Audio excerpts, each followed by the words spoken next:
Okay, here we go. Good morning, good afternoon, and good evening for another special program of WOWSA Live with a very special guest and our host, Ned Denison. Ned? Hello, everyone. I'm the chairperson of the International Marathon Swimming Hall of Fame. We have yet another one of our inductees with us today, Marc Newman. Marc, among other things, has been a World Cup champion twice. Before we get to his storied marathon career, Marc, I'd like to introduce yourself and talk about your very early days of swimming and try to tie that in with your experiences with the BLDSA. Yeah, certainly. Good evening, good afternoon, good morning to everybody that's watching. This is a real honour for me to do this, so thank you, Ned and Steve, for inviting me to do this. I got first involved with the world of open water swimming at the age of 15, when I was a companion swimmer for Samantha Druce, who was the youngest ever girl to swim the English Channel at the age of 12 years old. I was 15, I was a companion swimmer, and I come away from that boat saying, you're never ever going to catch me in the sea again, because it was such a horrible experience for me, because she was extremely slow in respect of compared to my speed. So I absolutely froze. She did the channel in 15 hours and 27 minutes. Fantastic. So I sort of had a sort of like a Steve Redgrave moment. You'll sort of say, you know, don't ever get me in the water again.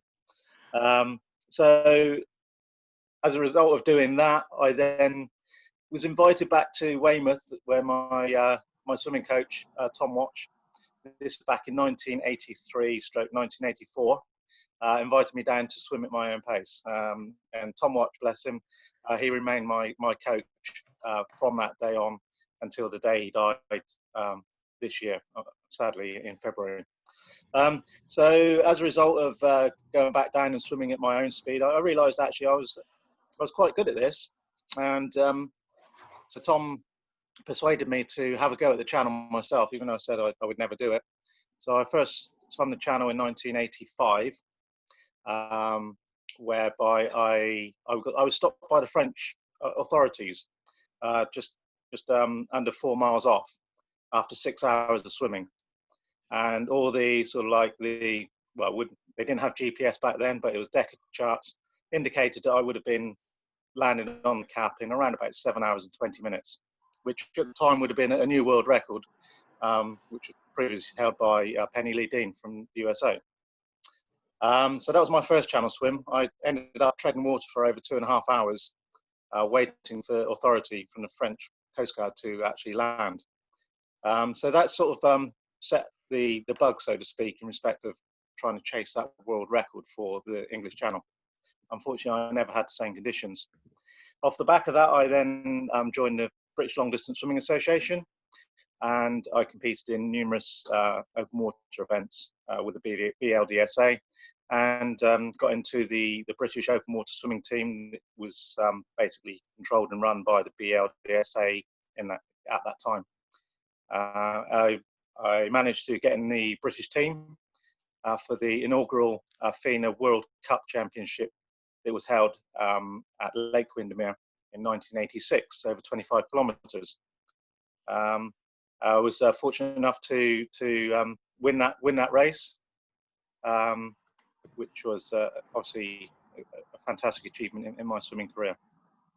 And it went from there, really. So Marc, you know, winning in Lake Windermere on your home turf, it counts for something. But you know, maybe if you had taken a shot at some of the big international events like Lake Saint-Jean, you'd have been able to test yourself against the international competition. What do you think? Oh, I did that. I done the amateur 32K race. I won that twice. I won Lac Saint-Jean 32K twice, and I've got very, very close to going under 7 hour time at that particular time back in the late 80s. So I won the 32 kilometer race twice, and then they changed it, I think, to a 40 kilometer race, and I've done that for another 3 years. So I actually swam Lac Saint-Jean 5 years on the trot back in the late 80s, early 90s. Also done Lac Memphrey Magog 3 times, a full 42 kilometer distance. swimming against the likes of Claudio Plitt and greats like that. You didn't do too badly. Was that trip to Canada kind of one of your first big international trips of your whole life? Yeah, I mean, I competed for, as I say, for the BLDSA in various different swims around the world. I've done 25K Suez Canal, various other different ones, the Czech Republic, Terracina in Italy, you know, European Championships and so on and so forth. But yeah, that was my first sort of, I suppose, look at the professional world of swimming. At the time, I was an amateur. That's why I did the 32K, and at the time, the professionals were doing the 64K swim, and that's what I wanted to aspire to do. But that was on the professional circuit, and back then, obviously, the professional amateur sort of status was slightly contentious. So in order for me to do the 64K, I would have had to turn professional. That would then excluded me from then competing for my country under the BLDSA banner. So yeah, it was a slightly different era in respect of how the sport was controlled and governed. How tough was that decision for you? Yeah, it was very tough because obviously, you know, I had split sort of loyalties or in respect of what I wanted to do with the swimming. You know, I wanted to maintain swimming for Great Britain because that gave me a fantastic sense of pride, you know, to represent my country at my chosen sport.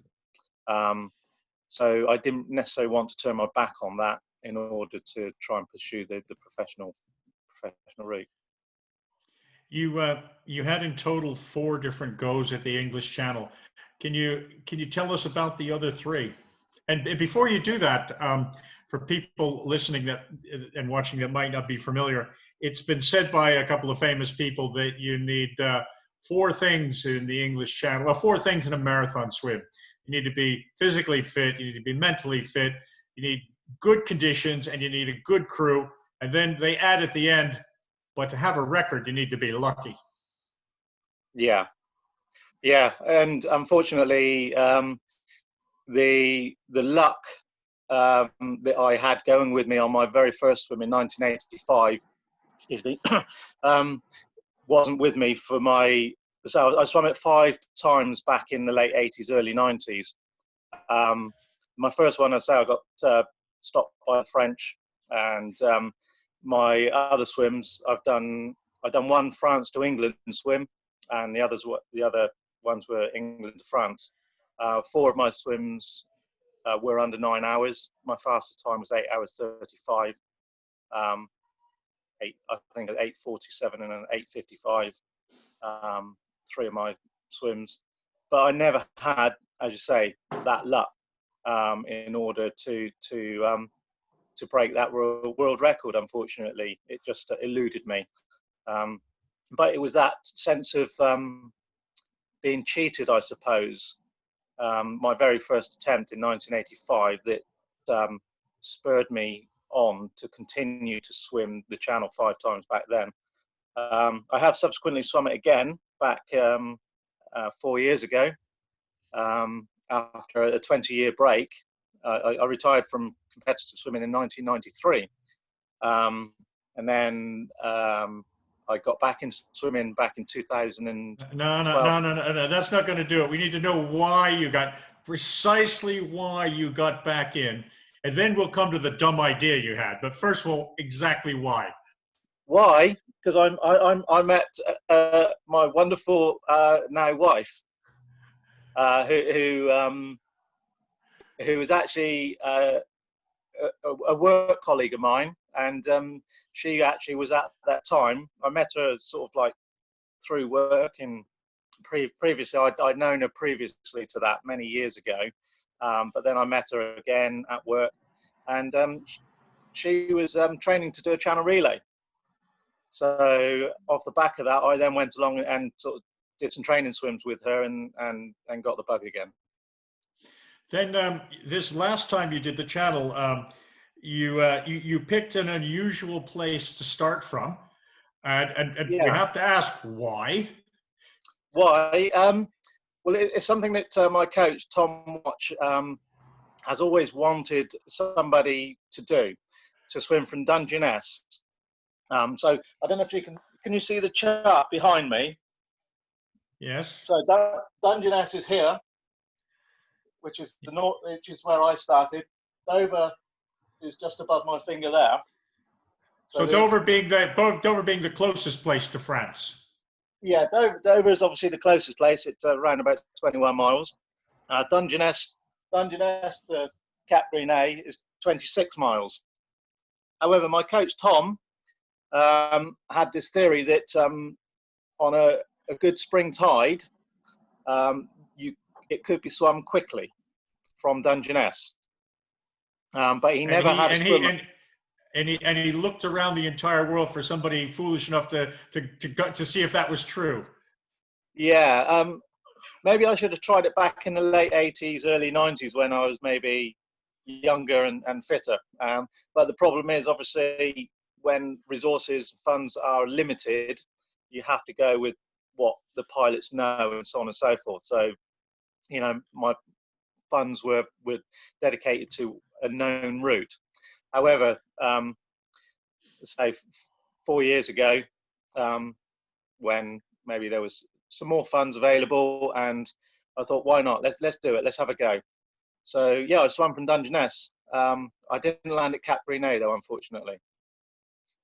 The tides didn't play ball. We didn't get the flood tide that we would have liked, and yeah, and the wind was against tide, and it didn't run as strong or as long as it should have done. So I ended up landing in Boulogne. So on all of these first ever swims, you're almost guaranteed to get some surprises, and Yeah. mostly those surprises are not favorable. Tell us a little bit about your coach, Tom Watch. Unfortunately, Tom passed away recently. I had the pleasure of meeting him a couple of times, and he was simply the history of the English Channel for me. He was the guy from the olden days that just was there. Yeah. As I say, Tom took his first Channel swimmer in 1951 as part of the Daily Mail races that were run back then. So he had obviously a very, very long and illustrious career. You know, he's an honoree of the International Marathon Swimming Hall of Fame for his services to sport, and he's coached he's coached many swimmers internationally, as well as obviously homegrown British swimmers across the Channel. And you know, he can remember the days whereby, you know, he was rowing across the Channel with a compass between his knees. And you know, he was involved in some of the greats, the Abertundos. He was on John Ericsson's first three-way, you know, his first three-way swim ever done across the Channel. So you know, he's been involved with some wonderful swimmers. So you know, to have that experience there beside me was fantastic. And he travelled the world with me. You know, he came to Canada every time I went to Canada. You know, for the 5 years I was over there for Lac Saint Jean and Menfrey Magog. I came to Australia, you know, for the World Championships in 1991. You know, we've been with me when we went to Yugoslavia, when it was the former Yugoslav International. You know, I swam that 3 times as well. So he's travelled the world with me, and he was a great mentor, a fantastic coach, and friend. And what are the various styles he used with you? Did he continually tell you you were simply great, or did he ever now and then give you a kick? He was a hard taskmaster, very hard, but very fair. And I knew when I was doing okay, I would just get a thumbs up from the boat. Nothing more than that. If I just got a thumbs up, that was good. And you know, if he said to me, "You did well. That was a good swim," I know he was happy. So yeah, he didn't. He wasn't one for exuberant shows of praise, shall we say? But when you actually got to know him, you knew exactly, what made him tick. And can you relate a couple of incidents where maybe you got mentally weak out there, and he got you out of that, or helped you get out of that kind of situation? Yeah, I mean, there's been obviously numerous times on channel swims when things are not going quite right, but one of the things I think sort of I would sort of highlight the man himself is when I swam when I was swimming Lac Saint Jean for I don't know whether it was the first time or the second time. I think it was the first time I swam Lac Saint Jean, the 32K. I had a bit of a shoulder injury, so that was niggling me, and so I could only swim with one arm at that time, and the shoulder was causing me some serious issues. So he gave me some painkillers, and his answer to me was, "You've got one good arm. Use that. I haven't come 3,000 miles for you to get out after so many hours. Now just get on and swim." So, as I say, he was a hard man. Unfortunately, the painkillers kicked in, and after a little bit of therapy afterwards, the shoulder was good as gold. But I did go on to win that race. So yeah, he was a good coach. He never told you it was just a sugar pill. Wasn't really a painkiller. Yeah. But yeah, he's he was there right up until when I did my Dungeness swim back in it was sort of 4 years ago. Bear in mind, we're talking about a man that at the time was 87 years old, and he was on my boat for it was a longer swim than planned. So the swim was 16 hours and 9 minutes from Dungeness to Boulogne, and you were hoping for 6:56 or something, yeah. Well, it would have been nice under 10 hours. I trained for that, so when it got to 10 hours and then 12 hours, and I was pretty pooped because I'd worked hard for that duration of time. I knew I still had a long time, but 87 years old Tom was there on the boat the whole time, and afterwards we had a celebration drink on the boat. Although I didn't have much, I was not feeling 100%, should we say. But he liked a drop of whiskey, did Tom, and I recall both him and my dad, who was on the boat. They drank more than a tot of whiskey, and his sort of parting words when he went to bed that night was, "I said I would get drunk when Marc done Dungeness." Yeah. You're one of the few people that has some early channel experience and then took a bit of a break and came back. The world of marathon swimming and channel swimming has changed dramatically. There's been an explosion. When you look at it, what are the best of it, and what's the worst of this change? I think the best thing is obviously I think it's good that it's becoming more professional. I think I think the swimming time, the time that people are swimming, the speeds is reflected on that, and I think it's becoming, and obviously being included in the Olympics at 10K is obviously giving it a lot more credibility as a sport. Whereas I think back when I was doing it, it was sort of still thought as maybe a bit of a wacky thing to do. But so I think because of the professionalism that's now involved, people actually recognise it more as a proper event as such, and like they would the marathon run, for instance. So I think that's been fantastic, in actually promoting the sport. I think some of the negatives, I don't know, maybe in respect of the channel swims, it's very, very commercial now. And it's very, very difficult, to try and get swims done. Channel swims, you have to book 2-3 years in advance, and it's not cheap. But I think the whole professional circuit with the Grand Prix, I think, has been very good for the sport at an elite level. And I think the massive explosion in open water swimming at participation level is just wonderful for the sport. You know, and I think some of that is possibly down to people wearing wetsuits. You know, they start off maybe in wetsuits and then they might graduate to not wearing a wetsuit, or just staying with a wetsuit. You know, I don't think back in, you know, in the 80s, wetsuits were for triathletes and for wimps. But obviously now with the competitiveness of it and obviously the FINA rules, you know, you have to wear a wetsuit in certain swims. So I don't think that's a bad thing. How did your wife's relay go? Oh yeah, she did very well. Yeah, they did their relay. She's booked up for a solo next year. Whoa! And will you be taking Tom's place on that boat? Yeah, if she'll have me.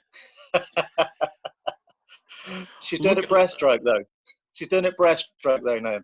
Okay, well, I'm sure you already have the contacts, but there have been several breaststrokers over the years.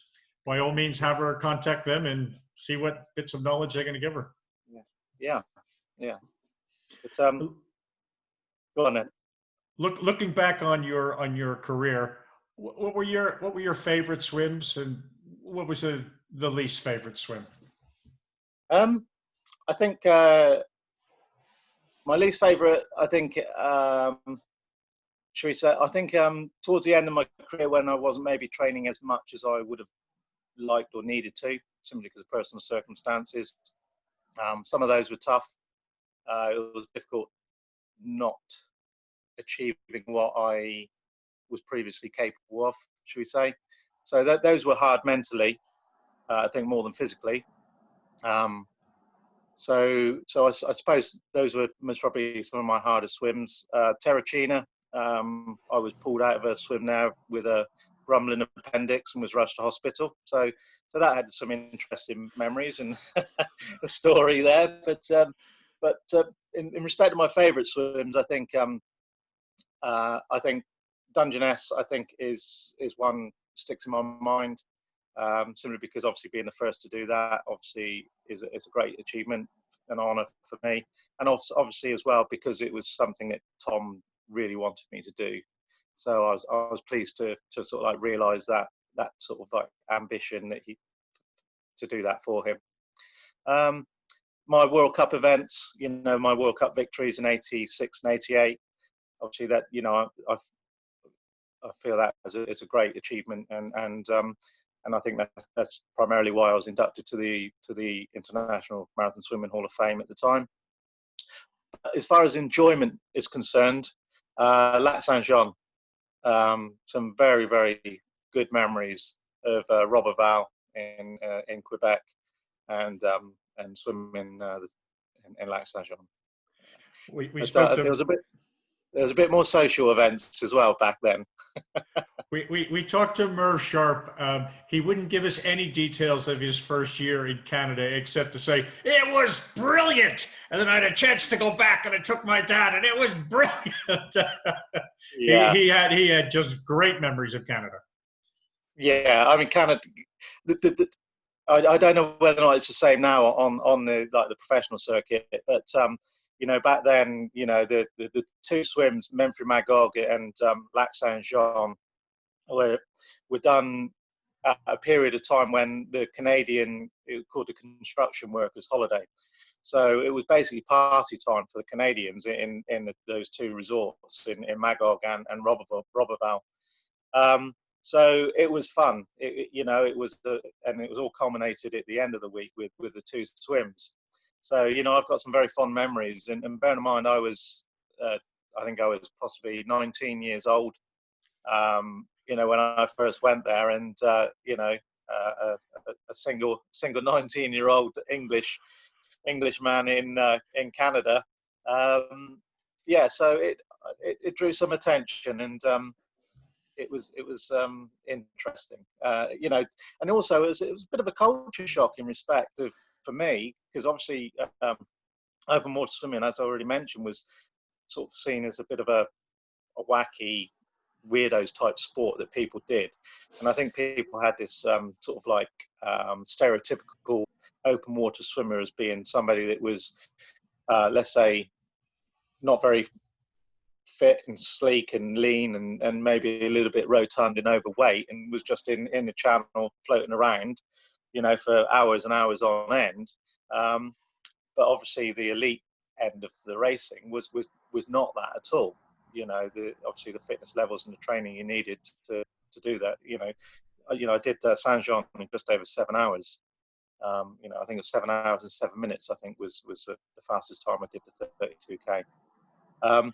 So yeah, it was interesting, but it was a culture shock going from a country that, you know, open water swimming wasn't actually really recognised to that extent, to going over there and almost having celebrity status. You know, one of my memories of Magog was actually being put on an open top sports car with my name written on the side, and being paraded around the streets, and a street carnival with bands and majorettes, and the streets were lined with thousands of people in Magog, and they all come out for this carnival and were waving and, you know, cheering the swimmers, and it was slightly surreal, really. I had to pinch myself, and yeah, it was. You didn't get a lot of that treatment on the south coast of England, huh?